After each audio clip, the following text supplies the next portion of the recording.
வணக்கம் Subiksha TV channel நேர்களே, நான் உங்கள் அன்பான சயின்டிபிக் வேதிக் அஸ்ட்ராலஜர் அஸ்ட்ரோ அருண்ஜி பேசுகிறேன். நல்லது நினைப்போம், நல்லதே நடக்கும். இப்போ பார்த்தீங்கன்னா தொடர்ந்து நம்மளுடைய சேனலில் வரக்கூடிய வீடியோஸ்லாம் பார்த்துட்டு இருப்பீங்க நம்புறேன். சயின்டிபிக் வேதிக் அஸ்ட்ராலஜி முறையில் எந்த விதத்திலும் மிகைப்படுத்தாமல் உள்ளது உள்ளவாறு பார்த்து கொண்டிருக்கிறோம். ஜோதிடம் எப்படி செயல்படுகிறது, போன ஜென்மத்தில் செய்த பாவ புண்ணியங்களுக்கு ஏற்ற மாதிரி கர்மா எப்படி செயல்படுகிறது, அந்த கர்மா நம்மளோட ஜாதகத்தில் எப்படி தெரிகிறது, அதில் கோச்சாரத்தில் இருக்கக்கூடிய கிரகத்தின் பெயர்ச்சிகளும் உங்களோட ஜென்ம ஜாதகத்தில் இருக்கக்கூடிய தசாபுக்திகளும் வைத்து எப்படி ரெண்டும் சேர்த்து வைத்து பார்க்கும்பொழுது நம்மளுடைய வாழ்க்கை எந்த அமைப்பில் போகுது, எந்த மாதிரி விஷயங்கள் அருமையாக இருக்க போகுது, எந்த மாதிரி விஷயங்கள் மாறப்போகிறது, நம்ம வாழ்க்கை சூழ்நிலை எப்படி உருவாக போகிறது, சாதகமாக வரப்போகிறதா இல்லையா, எந்த மாதிரி விஷயங்கள் எந்த நேரத்தில் நடக்க போகிறது, அதை வைத்து நாம் திட்டங்கள் தீட்டி எப்படி நம்ம வெற்றி பெற முடியும், தேவையில்லாத விஷயத்துக்குள்ள போகாமல் நமக்கு பிராப்தமான விஷயத்துக்குள்ள போய் பண விரயங்கள் பொருள் விரயங்கள் இல்லாமல் வாழ்க்கையில் எப்படி வெற்றி பெறுகிறதுங்கிறது நம்ம சயின்டிபிக் வேதிக் முறையில் பார்த்து கொண்டிருக்கிறோம். அந்த வகையில் இந்த வீடியோவில் ஜூலை மாதம் 2025 துலாம் ராசிக்காரர்களுக்கு எத்தகைய ஒரு மாதமாக இருக்க போகுதுன்னு பார்க்க போகிறோம். அதற்கு முன்னாடி சேனலுக்கு ஃபர்ஸ்ட் டைம் வரவங்க மறக்காமல் சப்ஸ்கிரைப் பண்ணுங்க. ஸோ தட் தொடர்ந்து நம்மளோட சேனலில் வரக்கூடிய வீடியோஸ் எல்லாம் உங்களை அடையும். அதனால நீங்கள் பலன் பெறலாம். இப்போ பார்த்தீங்கன்னா ஜூலை 2025 மாதம் ஆரம்பம் ஆகும் பொழுதே மே 14ஆம் தேதி மே 19ஆம் தேதி குரு பயிற்சியும் ராகு கேது பயிற்சியும் நடந்து முடிந்து விடுகிறது. அதே சமயத்தில் மார்ச் 28 29ஆம் தேதி நமக்கு சனி பயிற்சியும் நடந்து முடிஞ்சிருக்கிறது. ஸோ இந்த 3 பயிற்சியும் நடந்து முடிஞ்ச அமைப்பில் இந்த ஜூலை மாதம் பிறக்கும் பொழுது எப்படி ஒரு சாதகமான பலன்களா, எது மாதிரி ஒரு அமைப்பு துலாம் ராசிக்காரர்களுக்கு இந்த ஆண்டு கிரகம் இருக்குன்னு பார்த்தா, சனி 6ஆம் இடத்துல இருக்கிறது அருமையான விஷயம். கடன், நோய், எதிரி, வம்பு வழக்குகளை குறைக்கக்கூடியது. இதுவரை சில பிரச்சனைகள் இருந்துட்டு இருந்ததெல்லாம் கொஞ்சம் நிறைவாகி ஓரளவுக்கு சந்தோஷமா வாழக்கூடிய ஒரு அனுகூலமாக இருக்கக்கூடிய அமைப்புகள் உண்டு. குழந்தைகள்னால் சில பிரச்சனைகள் வந்ததெல்லாம் சரியாகி ஓரளவுக்கு அனுகூலமாக இருக்கக்கூடிய அமைப்பு உண்டு.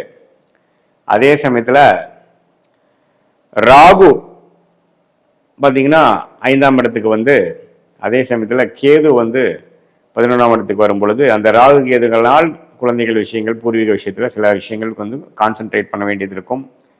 சில விஷயங்கள் துலாம் ராசிக்காரர்களை ஃபோக்கஸ் பண்ண வேண்டியது இருக்கும். அதே சமயத்தில் குரு 9ஆம் இடத்துல இருந்து அஷ்டமத்திலிருந்து வெளியில வந்தது அருமையான விஷயம். ராசியை பார்க்குறார். சில இதுவரை ஒரு மாதிரி சுமாரான டைம் கிணத்துல போட்ட கல் மாற நவராமல் மூமெண்டே இல்லாமல் ஸ்லோவா போயிட்டு இருந்த சில விஷயங்கள் பாசிட்டிவாக ஒரு உத்வேகத்தை கொடுக்கக்கூடிய அமைப்பு. போனதோட நம்ம எதுவுமே செய்ய முடியாமல் கைகள் கட்டப்பட்ட மாதிரி இருந்தக்கூடிய அமைப்புகள் இப்போ சுறுசுறுப்பாக எல்லாமே செய்யக்கூடிய அமைப்பு துலாம் ராசிக்காரர்களுக்கு வருகிறது. ஸோ கண்டிப்பா நம்ம இந்த குருவின் பார்வை துலாம் ராசிக்காரர்களுக்கு அருமையான ஒரு அமைப்பு கொடுக்குதுங்கிறதுல எந்த மாற்று கருத்தும் இல்லை. ஸோ நல்ல ஒரு அமைப்பு தான். துலாம் ராசிக்காரர்களுக்கு ஒரு அருமையான ஒரு அமைப்புல ஜூலை மாதம் ஸ்டார்ட் ஆகுது. ராசி அதிபதியாக சுக்கிரனே பார்த்தீங்கன்னா சுக்கிரனோட வீடாகிய ரிஷபத்தில் இருக்கிறது அருமை, ஆட்சி பலத்தோடு இருக்குது. அதுக்கப்புறம் 9ஆம் இடத்துல இருக்கக்கூடிய மிதுனத்துக்குள்ள வர்றதும் அருமை. ஸோ இந்த சுக்கிரனின் சஞ்சாரம், ராசி அதிபதியின் சஞ்சாரம் ஜாதகரை இன்னும் உத்வேகப்படுத்துறது, கொஞ்சம் வசதிப்படுத்திக்கிறது, பண விஷயத்துல கொஞ்சம் பாசிட்டிவா இருக்கிறது, உடல்நலம் விஷயத்துலையும் பரவாயில்ல, எல்லாமே ஓரளவுக்கு பாசிட்டிவான அமைப்பு தான் சுக்கிரன். அதே சமயத்தில் புதன் பார்த்தீங்கன்னா 10ஆம் இடத்துல இருக்கிறது தப்பு இல்லை. சில விஷயங்கள் டெக்னிக்கல் துறையில் இருக்கிறவங்களுக்கு நல்ல முன்னேற்றங்கள் உண்டு. அதே சமயத்தில் சூரியன் 9ஆம் இடத்துல இருக்கிறதும் அருமையான விஷயங்கள். பூர்வீகம் மூலமாக, தகப்பனார் மூலமாக சில பாக்கியங்கள் வர்றது, அது மாதிரி பல பாசிட்டிவான விஷயங்கள் துலாம் ராசிக்காரர்களுக்கு இந்த அருமையான ஒரு காலகட்டம் ஆரம்பமாயிடுச்சுங்கிறது ஒரு டபுள் கன்ஃபர்மேஷன் கொடுக்குற மாதிரி துலாம் ராசிக்காரர்களுக்கு இந்த ஜூலை மாதம் கட்டாயம் இருக்க போகிறது. அதே சமயத்தில் செவ்வாய் மாதம் முழுவதும் 11ஆம் இடத்துல நட்பு வீட்டில் இருக்கிறதும் பார்த்தீங்கன்னா மனைவி மூலமாக கணவனுக்கு, கணவன் மூலமாக மனைவிக்கு நல்ல பலன்கள் நல்ல ஒரு அமைப்பு இருக்கு. பங்குதாரர்கள் மூலமாக லாபம், ரியல் எஸ்டேட் அது மாதிரி துறைகளே நல்லா வரக்கூடிய அமைப்பு, டெக்னிக்கல் துறையில் ஜெயிக்கக்கூடிய அமைப்பு, கலைத்துறையில் ஜெயிக்கக்கூடிய அமைப்பு, எல்லாமே பார்த்தீங்கன்னா தொழில், வேலை, உறவுகள் எல்லாத்துலேயும் ஒரு மாதிரி மேன்மை பெறக்கூடிய ஒரு அற்புதமான மாதமாக இந்த துலாம் ராசிக்காரர்களுக்கு இந்த ஜூலை மாதம் பிறக்குகிறது. மற்றபடி பார்த்தீங்கன்னா இந்த ராகு கேது இருக்கிற அமைப்பும் குருவால் பார்க்கப்படுகிறது. இப்போ சூரியனே பார்த்தீங்கன்னா 9ஆம் இடத்துல போய் சூரியனால் குருவால் சேரும் பொழுது ஒன்றுமே நல்ல ஒரு அமைப்பு, அரச லாபம், பாக்கியங்கள்.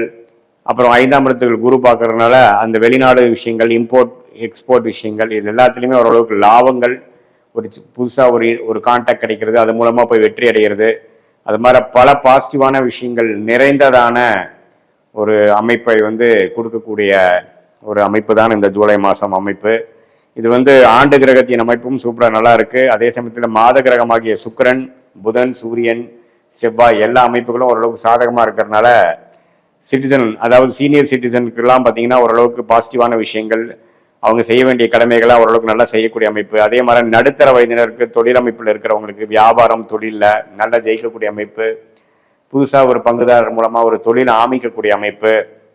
இதுவரை வந்து ரியல் எஸ்டேட் அது மாதிரி சிலதெல்லாம் நவுத்த முடியாமல் இந்த அப்ரூவல் பிரச்சனை, அந்த பிரச்சனையெல்லாம் இருந்துட்டு இதெல்லாம் டக்குன்னு சால்வ் பண்ணி நம்ம என்ன தப்பு பண்ணோங்கிறது தெரிஞ்சு அதை கிளியர் பண்ணி அடுத்த கட்ட நடவடிக்கை போய் கையில் காசு வரக்கூடிய அமைப்பு, வம்பு வழக்குகள் தீரக்கூடிய அமைப்பு, கோர்ட்டில் வந்து நம்ம வருஷமாக போயிட்டு இருக்குதுன்னா அதில் தீர்ப்பு நமக்கு சாதகமாக வரக்கூடிய அமைப்பு, திருமண விஷயத்துலேயும் கொஞ்சம் பாசிட்டிவான டக்குன்னு முடிகிற அமைப்பு, பல வருடமாக தேடிட்டு இருந்த வரன் வந்து ஓரளவுக்கு நல்ல ஒரு வரனாக வந்தது அமைப்பு. இது மாதிரி சொல்லிட்டே போகலாம் நம்ம. ஏன்னா குரு வந்து பாகிஸ்தானத்துக்கு வந்து ராசியை பார்க்குறார்.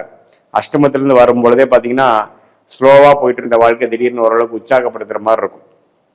அதே மாதிரி மாணவர்களும் பார்த்தீங்கன்னா ஓரளவுக்கு அவங்க எடுக்கக்கூடிய டெசிஷனில் கொஞ்சம் கிளாரிட்டியாகவும், கொஞ்சம் நல்ல ஹேபிட்ஸு, அதாவது சில சேர்க்கை சரியில்லாமல் சில மாதிரியான அமைப்பு இருந்த மாணவர்கள், குழந்தைகள், சிறுவர்கள், இளம் வயதினர்கள்லாம் கொஞ்சம் அவங்க புத்தி சுவாதீனமாகி அப்பா அம்மா எதுக்கு அட்வைஸ் பண்ணுறாங்க, எந்த காரணத்துக்கு சொல்கிறாங்க, அந்த மெச்சூரிட்டி என்று சொல்லப்படுகிற சில விஷயங்கள் கிடைச்சி அது மூலமாக மேன்மை பெறக்கூடிய அமைப்பு, பெற்றோர்கள் அதனால் சந்தோஷப்படக்கூடிய அமைப்பு, படிப்பில் வந்து கொஞ்சம் கெட்டிக்காரத்தனத்தை கொடுக்கக்கூடிய அமைப்பு, குறிக்கோள் என்ன, நம்மளோட பர்பஸ் என்ன, யார் நம்ம வாழ்க்கையில் முக்கியம், பெற்றோர்களா நண்பர்களா, என்ன எந்த நேரத்தில் யார் வந்து நமக்கு உதவுவா அப்படிங்கிறது எல்லாமே புரியக்கூடிய காலமாக இந்த இளம் வயதினருக்கு கொடுக்கக்கூடிய அந்த குருவின் பார்வை மெச்சூரிட்டியும் அந்த கிளாரிட்டியும் கொடுக்கும்.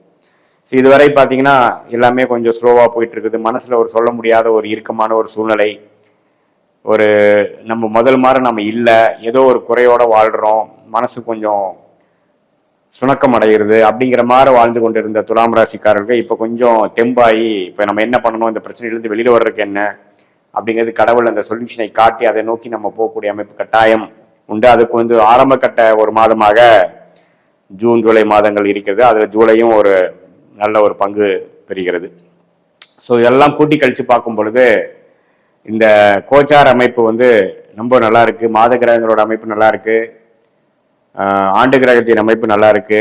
அப்படிங்கிறப்போ இது வந்து ஒரு மாதிரியான பொதுவான கருத்து தான். இது வந்து உங்களோட ஜென்ம ஜாதகத்தில் உங்களுடைய தசாபுக்திகள்லாம் இன்னுமே சிறப்பாக போயிட்டு இருந்ததுன்னா சொன்ன இந்த சாதகமான பலன்கள் இன்னுமே அருமையாக இன்னுமே கூடுதலாகவும், தசாபுக்திகள் சுமாராகவும் பொழுது நான் சொன்ன ஜாதகமான பலன்கள் கொஞ்சம் குறைவாகவும் வருங்கிறது நீங்கள் தெரிஞ்சுக்கணும்.